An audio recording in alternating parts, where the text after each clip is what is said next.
अस्सलामु अलैकुम नाज़रीन, मां आहियां सैयद समीला शिराज़ी। हिन बुलेटिन में असां सां साथ ॾींदो सरदार अली लाखो। सभ खां पहिरियां हिकु नज़र हेडलाइन ते। हुकूमत 27वीं आइनी तरमीम जो बिल सेनेट में पेश करे छॾियो। बिल स्टैंडिंग कमेटी हवाले। चेयरमैन यूसुफ रज़ा गीलानी जी सदारत हेठ इजलास में कानून वारे वज़ीर बिल पेश कयो। अपोज़िशन जो गोड़, बिल नामंज़ूर जा नारा। कानून वारे वज़ीर आज़म नज़ीर तारड़ चयो आहे त दुनिया में फील्ड मार्शल जो एज़ाज़ ताहयात हूंदो आहे। आर्मी चीफ के चीफ ऑफ डिफेंस फौज की जिम्मेवारी ॾियणी आहे। Chairman joint chief of staff committee जो उहिदो ख़त्म थी वेंदो। फील्ड मार्शल खां एज़ाज़ वापसि वठण जो इख्तियार पार्लियामेंट खे हूंदो। सेनेट जे इजलास खे ख़िताब कंदे आज़म नज़ीर तारड़ वधीक चयो आहे त वफ़ाक़ी आइनी अदालत जी तजवीज़ बिल ज़रिए आणे रहिया आहियूं। 40 आइनी क्लाज़ में 39 शिकनि में तरमीम कई पई वञे। पाण मुरादो नोटिस जो इख्तियार वापसि वठी रहिया आहियूं त जीअं चीफ जस्टिस वज़ीर आज़म खे घर न उमाणे सघे। जजनि जी बदिलियुनि वारे मामले ते वज़ीर आज़म जे किरदार खे ख़त्म कयो वियो आहे। मुख़ालिफ़ धुर 27वीं आइनी तरमीम जे बिल खे रद्द करे छॾियो। सेनेटर अली ज़फ़र चयो आहे त जेसीं ताईं अपोज़िशन लीडर जी सीट ख़ाली आहे बिल ते बहस नथो थी सघे। बिल जो ड्राफ्ट हाणे मिलियो आहे, बिल खे पढ़ण खां सवाइ बहस नथा करे सघूं।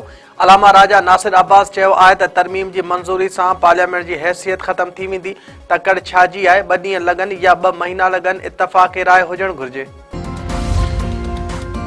वफ़ाक़ी काबीना 27वीं आइनी तरमीम जी मंज़ूरी ॾेई छॾी। वज़ीर आज़म शहबाज शरीफ़ पारां बागुमा वीडियो लिंक ज़रिए इजलास जी सदारत। 27वीं तरमीम में कमांडर ऑफ डिफेंस फोर्स जो उहिदो मुतारिफ़ कराइण जो फ़ैसिलो।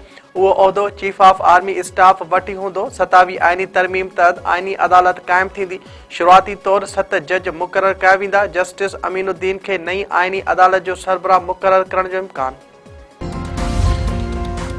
पाकिस्तान अमन जो ख़्वाहिशमंद ज़रूर आहे पर क़ौमी सलामती ते का बि सौदेबाज़ी न कंदो। मार्काए हक़ में दुनिया पाकिस्तान जूं जंगी सलाहियतूं ॾिठियूं। पाक फ़ज़ाइया भारत जा 7 जहाज़ किराया। भारत वालारियल कश्मीर ते कब्ज़ो करे उते ज़ुल्म पियो करे। माज़ी जो जशन मल्हाइण सां गॾु असांखे मुस्तक़बिल ते बि नज़र रखणु घुरिजे।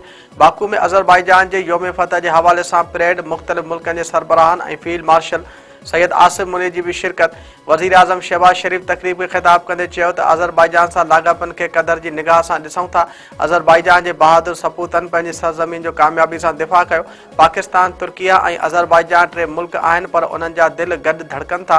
टिनी मुल्कनि केतिरा ई भेरा पंहिंजी दोस्ती ऐं यकजहती जो सबूत ॾिनो आहे। तुर्किया में पाकिस्तान ऐं अफ़गानिस्तान में विच हलंदड़ ॻाल्हियूं बिना नतीजे ख़त्म। दिफ़ा वारे वज़ीर ख़्वाजा आसिफ़ चयो आहे त पाक अफ़गान ॻाल्हियूं ख़त्म थी चुकियूं आहिनि ऐं पाकिस्तानी वफ़द वापसि रवानो थी वियो आहे। तालिबान जे हठधर्मी ते टियाकड़े कराईंदड़नि बि हथ खणी छॾिया आहिनि। पंहिंजे बयान में वफ़ाक़ी वज़ीर ख़्वाजा आसिफ़ चयो त पाक अफ़गान ॻाल्हियुनि जे अॻेई दौर जो हाणे को प्रोग्राम न आहे। असांजो ख़ाली हथे वापसि अचणु उन ॻाल्हि जी दलील आहे त टियाकड़े कराईंदड़नि खे बि हाणे अफ़गानिस्तान मां उमेद न आहे। तुर्किया ऐं क़तर जा थोराइता आहियूं जिन ख़ुलूस सां टियाकड़े कराइण में किरदारु अदा कयो। तुर्किया ऐं क़तर पाकिस्तान जे मौक़िफ़ जी हिमायत कनि था। पाकिस्तान भारत तरफ़ां ॻुझनि एटमी सरगर्मियुनि जा लॻायल इल्ज़ाम रद्द करे छॾिया। परॾे खाते जे तर्जुमान जो चवणु आहे त पाकिस्तान 1998 खां पोइ को बि एटमी तजुर्बो नाहे कयो। इल्ज़ाम बदनियती ते ॿधल ऐं भारत जी प्रोपोगंडा मुहिम जो हिसो आहिनि। पंहिंजे बयान में परॾे तर्जुमान वधीक चयो आहे त पाकिस्तान जो न्यूक्लियर पॉलिसी में का बि तब्दीली नाहे कई वई। न्यूक्लियर सिक्योरिटी जे हवाले सां भारत जो पंहिंजो रिकॉर्ड ॻणती जोॻो आहे। भारत अमरीकी सदर जे बयान खे टोड़े मरोड़े हक़ीक़तनि जे उबतड़ पेश कयो। वफ़ाक़ी वज़ीर एहसन इक़बाल चयो आहे त मार्काए हक़ दुनिया में पाकिस्तान जे तसवुर खे तब्दील करे छॾियो। भारत पाण खे इलाइक़े जो सूबेदार सम्झी रहियो हो। पाकिस्तान फील्ड मार्शल जी क़यादत में भारत खे मुंहुं तोड़ जवाबु ॾिनो। लंडन में पाकिस्तानी हाई कमीशन में बिज़नेस कम्युनिटी खे ख़िताब कंदे एहसन इक़बाल वधीक चयो आहे त लंडन में क़ौमी एयरलाइन जूं उॾामूं बि जल्द शुरू थींदियूं। कैम्ब्रिज यूनिवर्सिटी सां मुआहिदो थियो आहे। जदीद टेक्नोलॉजी पाकिस्तान मुंतक़िल थींदी।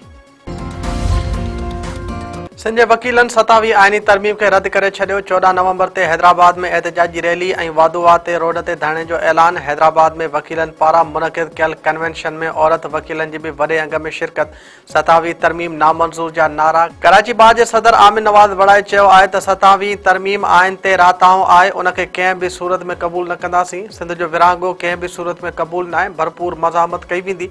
वकील अॻवान के बि लिगारी चयो त राति ई राति तरमीमूं आणे मुल्क टोड़ण जी साज़िश थी रही आहे। असां सिंध जे माण्हुनि सां गॾु बीठल आहियूं।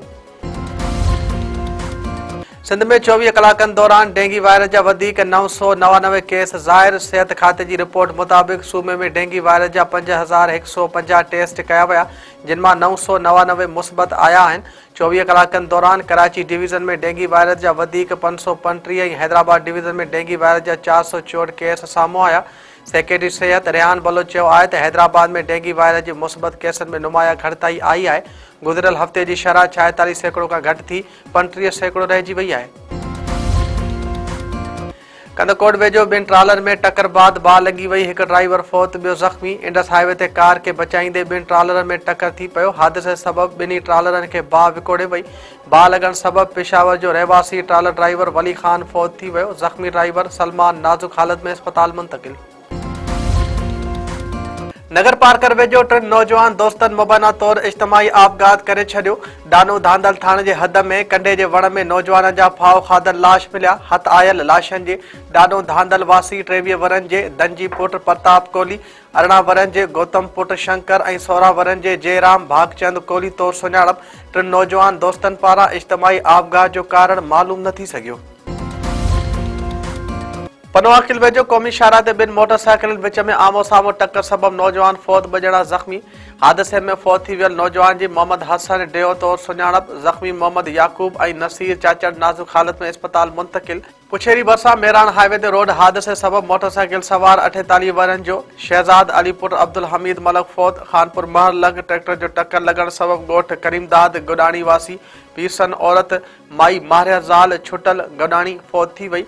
शिकारपुर में बाईपास ते डंपर ऐं रक्षा में टक्कर सबबु ड्राइवर ज़ीशान जमाली फौत थी वियो, 2 ॼणा ज़ख़्मी।